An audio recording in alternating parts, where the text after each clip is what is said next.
Einstein से पूर्व शिव ने ही कहा था कि कल्पना ज्ञान से ज्यादा महत्वपूर्ण है। हम जैसी कल्पना और विचार करते हैं वैसे ही हो जाते हैं। शिव ने इस आधार पर ध्यान की कई विधियों का विकास किया। भगवान शिव दुनिया के सभी धर्मों का मूल है। शिव के दर्शन और जीवन की कहानी दुनिया के हर धर्म और उनके ग्रंथों में अलग अलग रूपों में विद्यमान है। आज से 15 से 20 हजार वर्ष पूर्व वराह काल की शुरुआत में जब देवी देवताओं ने धरती पर कदम रखे थे, तब उस काल में धरती हिमयुग की चपेट में थी। इस दौरान भगवान शंकर ने धरती के केंद्र कैलाश को अपना निवास स्थान बनाया। विष्णु ने समुद्र को और ब्रह्मा ने नदी के किनारे को अपना स्थान बनाया था। पुराण कहते हैं कि जहां पर शिव विराजमान है उस पर्वत के ठीक नीचे पाताल लोक है, जो भगवान विष्णु का स्थान है। शिव के आसन के ऊपर वायुमंडल के पार क्रमशः स्वर्ग लोक और फिर ब्रह्माजी का स्थान है, जबकि धरती पर कुछ भी नहीं था। इन तीनों से सब कुछ हो गया। वैज्ञानिकों के अनुसार तिब्बत धरती की सबसे प्राचीन भूमि है और पुरातन काल में इसके चारों ओर समुद्र हुआ करता था। फिर जब समुद्र हटा तो अन्य धरती का प्रकटन हुआ और इस तरह धीरे धीरे जीवन भी फैलता गया। सर्वप्रथम शिव ने ही धरती पर जीवन के प्रचार प्रसार का प्रयास किया, इसलिए उन्हें आदि देव भी कहा जाता है। आदि का अर्थ प्रारंभ, शिव को आदिनाथ भी कहा जाता है। आदिनाथ होने के कारण उनका एक नाम आदिश भी है। इस आदिश शब्द से ही आदेश शब्द बना है। नाथ साधु जब एक दूसरे से मिलते हैं तो कहते हैं आदेश। शिव के अलावा ब्रह्मा और विष्णु ने संपूर्ण धरती पर जीवन की उत्पत्ति और पालन का कार्य किया। सभी ने मिलकर धरती को रहने लायक बनाया और यहाँ देवता, दैत्य, दानव, गंधर्व, यक्ष और मनुष्य की आबादी को बढ़ाया। महाभारत काल, ऐसी मान्यता है कि महाभारत काल तक देवता धरती पर रहते थे। महाभारत के बाद सभी अपने अपने धाम चले गए। कलयुग के प्रारंभ होने के बाद देवता बस विग्रह रूप में ही रह गए, अतः उनके विग्रहों की पूजा की जाती है। पहले शिव थे रुद्र। वैदिक काल के रुद्र और उनके अन्य स्वरूप तथा जीवन दर्शन को पुराणों में विस्तार मिला। वेद जिन्हें रुद्र कहते हैं, पुराण उन्हें शंकर और महेश कहते हैं। वराह काल के पूर्व के कालों में भी शिव थे। उन कालों की शिव की गाथा अलग है। देवों के देव महादेव, देवताओं की दैत्यों से प्रतिस्पर्धा चलती रहती थी। ऐसे में जब भी देवताओं पर घोर संकट आता था तो वे सभी देवाधिदेव महादेव के पास जाते थे। दैत्यों, राक्षसों सहित देवताओं ने भी शिव को कई बार चुनौती दी, लेकिन वे सभी परास्त होकर शिव के समक्ष झुक गए, इसीलिए शिव हैं देवों के देव महादेव। वे दैत्य, दानवों और भूतों के भी प्रिय भगवान हैं। ब्रह्मा ने बनाए विशालकाय मानव। सन 2007 में नेशनल जियोग्राफी की टीम ने भारत और अन्य जगह पर 20 से 22 फीट मानव के कंकाल ढूंढ निकाले हैं। भारत में मिले कंकाल को कुछ लोग भीमपुत्र घटोत्कच और कुछ लोग बकासुर का कंकाल मानते हैं।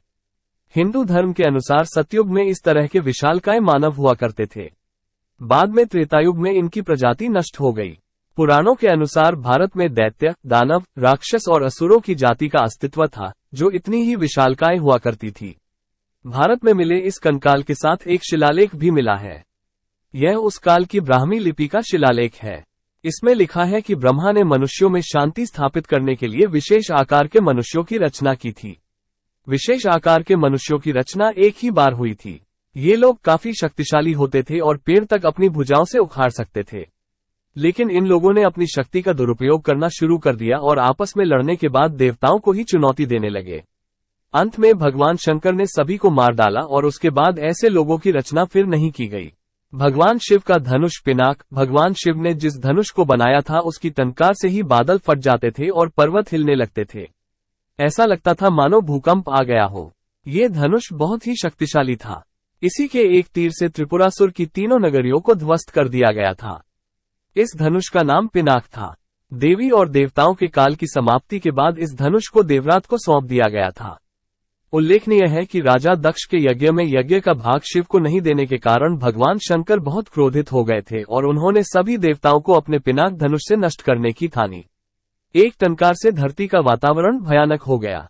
बड़ी मुश्किल से उनका क्रोध शांत किया गया। तब उन्होंने ये धनुष देवताओं को दे दिया।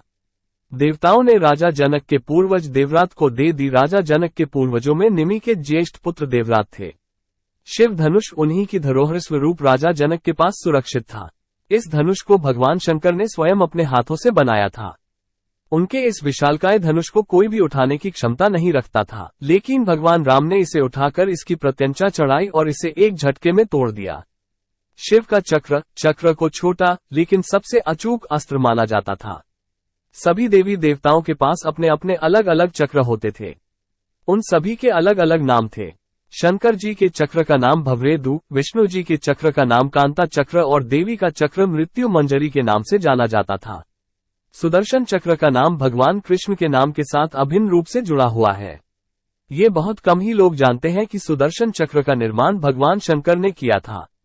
प्राचीन और प्रामाणिक शास्त्रों के अनुसार इसका निर्माण भगवान शंकर ने किया था। निर्माण के बाद भगवान शिव ने इसे श्री विष्णु को सौंप दिया था। जरूरत पड़ने पर श्री विष्णु ने इसे देवी पार्वती को प्रदान कर दिया। पार्वती ने इसे परशुराम को दे दिया और भगवान कृष्ण को ये सुदर्शन चक्र परशुराम से मिला। त्रिशूल। इस तरह भगवान शिव के पास कई अस्त्र शस्त्र थे, लेकिन उन्होंने अपने सभी अस्त्र शस्त्र देवताओं को सौंप दिए। उनके पास सिर्फ एक त्रिशूल ही होता था। ये बहुत ही अचूक और घातक अस्त्र था। त्रिशूल 3 प्रकार के कष्टों दैनिक, दैविक, भौतिक के विनाश का सूचक है। इसमें 3 तरह की शक्तियां हैं, सत, रज और तम, प्रोटॉन, न्यूट्रॉन और इलेक्ट्रॉन। इसके अलावा पाशुपतास्त्र भी शिव का अस्त्र है। शिव का सेवक वासुकी, शिव को नागवंशियों से घनिष्ठ लगाव था। नाग कुल के सभी लोग शिव के क्षेत्र हिमालय में ही रहते थे। कश्मीर का अनंतनाग इन नागवंशियों का गढ़ था। नाग कुल के सभी लोग शैव धर्म का पालन करते थे। नागों के प्रारंभ में 5 कुल थे। उनके नाम इस प्रकार हैं: शेषनाग, अनंत, वासुकी, तक्षक, पिंगला और करकोटक। ये शोध के विषय हैं कि ये लोग सर्प थे या मानव या आधे सर्प और आधे मानव। हालांकि इन सभी को देवताओं की श्रेणी में रखा गया है, तो निश्चित ही ये मनुष्य नहीं होंगे। नाग वंशावलियों में शेषनाग को नागों का प्रथम राजा माना जाता है। शेषनाग को ही अनंत नाम से भी जाना जाता है। ये भगवान विष्णु के सेवक थे। इसी तरह आगे चलकर शेष के बाद वासुकी हुए, जो शिव के सेवक बने। फिर तक्षक और पिंगला ने राज्य संभाला। वासुकी का कैलाश पर्वत के पास ही राज्य था और मान्यता है कि तक्षक ने ही तक्षशिला बसाकर अपने नाम से तक्षक कुल चलाया था। उक्त 5 की गाथाएं पुराणों में पाई जाती हैं। उनके बाद ही करकोटक, ऐरावत, धृतराष्ट्र, अनत, अहि, मणिभद्र, अलापत्र, कंबल, अंशतर, धनंजय, कालिया, सौफू, दौधिया, काली, तखतु, धूमल, फाहौल, काना इत्यादि नाम से नागों के वंश हुए, जिनके भारत के भिन्न भिन्न इलाकों में इनका राज्य था। अमरनाथ के अमृत वचन, शिव द्वारा मां पार्वती को जो ज्ञान दिया गया, वो बहुत ही गूढ़, गंभीर तथा रहस्य से भरा ज्ञान था। उस ज्ञान की आज अनेकानेक शाखाएं हो चली हैं। वो ज्ञानयोग और तंत्र के मूल सूत्रों में शामिल है।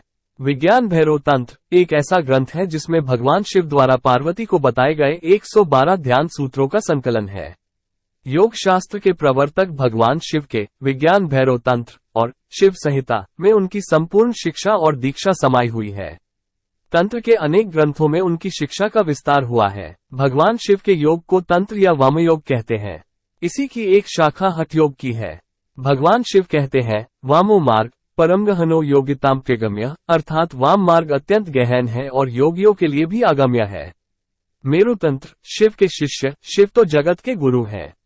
मान्यता अनुसार सबसे पहले उन्होंने अपना ज्ञान सप्त ऋषियों को दिया था।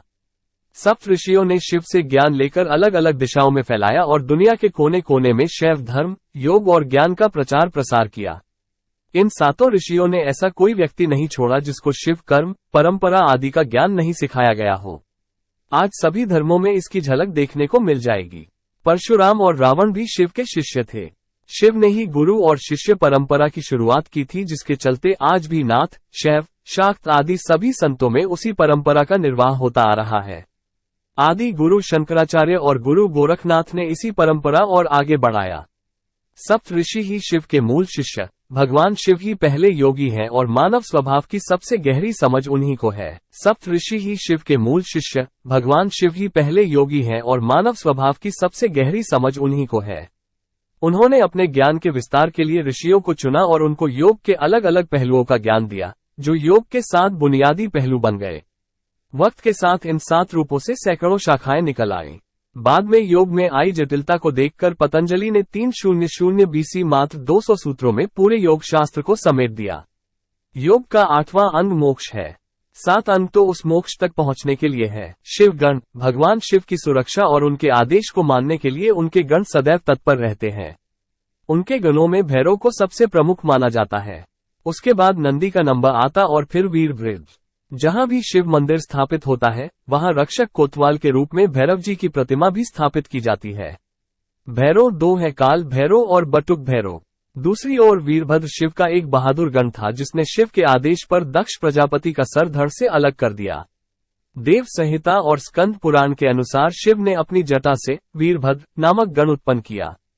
इस तरह उनके ये प्रमुख गण थे भैरव, वीरभद्र, मणिभद्र, चंदिस, नंदी, श्रृंगी, भरिगिरिटी, शैल, गोकर्ण, घंटाकर्ण, जय और विजय। इसके अलावा पिशाच, दैत्य और नाग नागिन पशुओं को भी शिव का गण माना जाता है। ये सभी गण धरती और ब्रह्मांड में विचरण करते रहते हैं और प्रत्येक मनुष्य, आत्मा आदि की खैर खबर रखते हैं। शिव के द्वारपाल कैलाश पर्वत के क्षेत्र में उस काल में कोई भी देवी या देवता, दैत्य या दानव शिव के द्वार की आज्ञा के बगैर अंदर नहीं जा सकता था। ये द्वारपाल संपूर्ण दिशाओं में तैनात थे। इन द्वारपालों के नाम हैं नंदी, स्कंद, ऋटि, वृषभ, भृंगी, गणेश, उमा महेश्वर और महाकाल। उल्लेखनीय है कि शिव के गण और द्वारपाल नंदी ने ही कामशास्त्र की रचना की थी। कामशास्त्र के आधार पर ही कामसूत्र लिखा गया था। शिव पंचायत का फैसला अंतिम माना जाता है। देवताओं और दैत्यों के झगड़े आदि के बीच जब कोई महत्वपूर्ण निर्णय लेना होता था तो शिव की पंचायत का फैसला अंतिम होता था। शिव की पंचायत में 5 देवता शामिल थे। ये 5 देवता थे 1 सूर्य, 2 गणपति, 3 देवी, 4 रुद्र और 5 विष्णु। ये शिव पंचायत कहलाते हैं। शिव पार्षद। जिस तरह जय और विजय विष्णु के पार्षद हैं उसी तरह बाण, रावण, चंड, नंदी, भृंगी आदि शिव के पार्षद हैं। यहाँ देखा गया है कि नंदी और भृंगी गण भी है, द्वारपाल भी है और पार्षद भी। शिव चिन्ह। वनवासी से लेकर सभी साधारण व्यक्ति जिस चिन्ह की पूजा कर सके उस पत्थर के ढेले, बटिया को शिव का चिन्ह माना जाता है।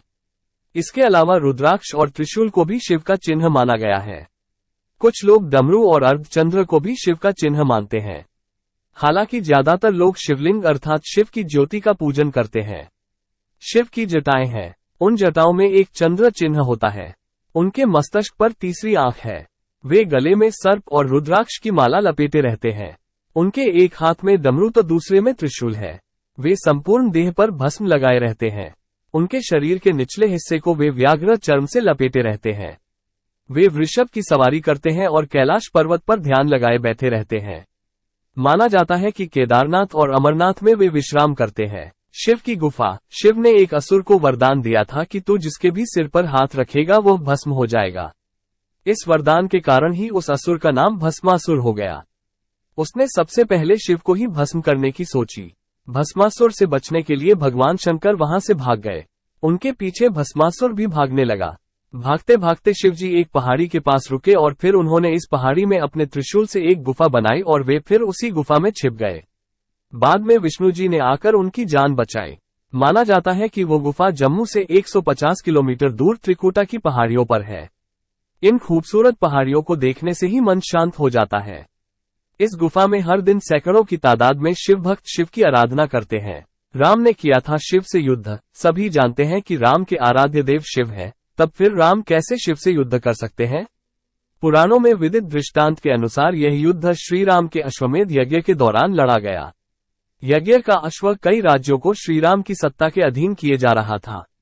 इसी बीच यज्ञ का अश्व देवपुर पहुंचा, जहां राजा वीरमणि का राज्य था। वीरमणि ने भगवान शंकर की तपस्या कर उनसे उनकी और उनके पूरे राज्य की रक्षा का वरदान मांगा था। महादेव के द्वारा रक्षित होने के कारण कोई भी उनके राज्य पर आक्रमण करने का साहस नहीं करता था। जब यज्ञ का घोड़ा उनके राज्य में पहुंचा तो राजा वीरमणि के पुत्र रुक्मांगद ने उसे बंदी बना लिया। ऐसे में अयोध्या और देवपुर में युद्ध होना तय था। महादेव ने अपने भक्त को मुसीबत में जानकर वीरभद्र के नेतृत्व में नंदी, भृंगी सहित अपने सारे गणों को भेज दिया। एक ओर राम की सेना तो दूसरी ओर शिव की सेना थी। वीरभद्र ने एक त्रिशूल से राम की सेना के पुष्कल का मस्तक काट दिया। उधर भृंगी आदि गणों ने भी राम के भाई शत्रुघ्न को बंदी बना लिया। बाद में हनुमान भी जब नंदी के शिवास्त्र से पराभूत होने लगे तब सभी ने राम को याद किया।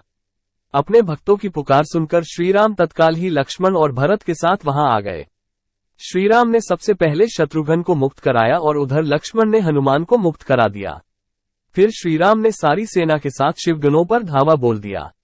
जब नंदी और अन्य शिव के गण परास्त होने लगे तब महादेव ने देखा कि उनकी सेना बड़े कष्ट में है तो वे स्वयं युद्ध क्षेत्र में प्रकट हुए। तब श्रीराम और शिव में युद्ध छिड़ गया। भयंकर युद्ध के बाद अंत में श्रीराम ने पाशुपतास्त्र निकालकर शिव से कहा, हे प्रभु, आपने ही मुझे ये वरदान दिया है कि आपके द्वारा प्रदत्त इस अस्त्र से त्रिलोक में कोई पराजित हुए बिना नहीं रह सकता, इसलिए हे महादेव, आपकी ही आज्ञा और इच्छा से मैं इसका प्रयोग आप पर ही करता हूँ। ये कहते हुए श्रीराम ने वो महान दिव्यास्त्र भगवान शिव पर चला दिया।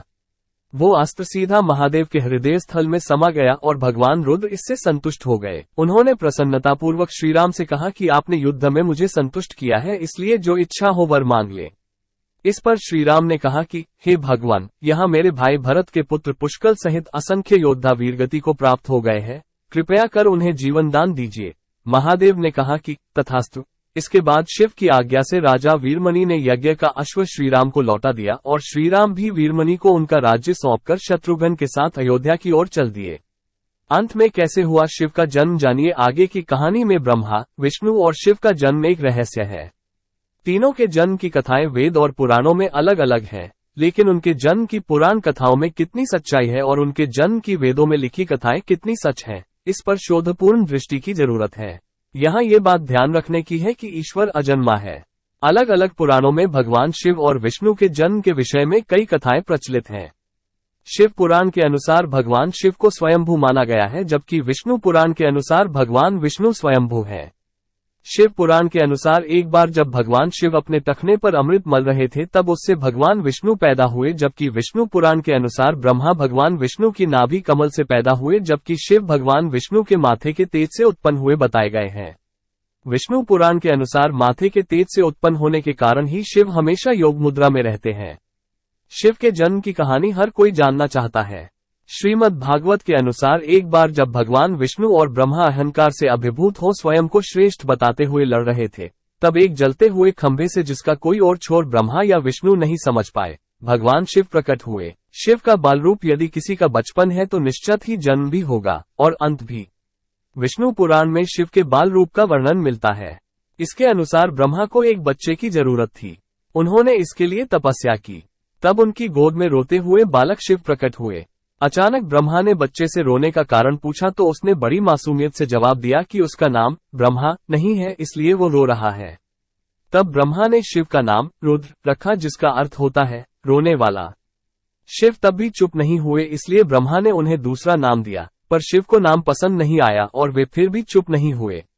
इस तरह शिव चुप कराने के लिए ब्रह्मा ने 8 नाम दिए और शिव 8 नामों रुद्र, शर्व, भाव, उग्र, भीम, पशुपति, ईशान और महादेव से जाने गए।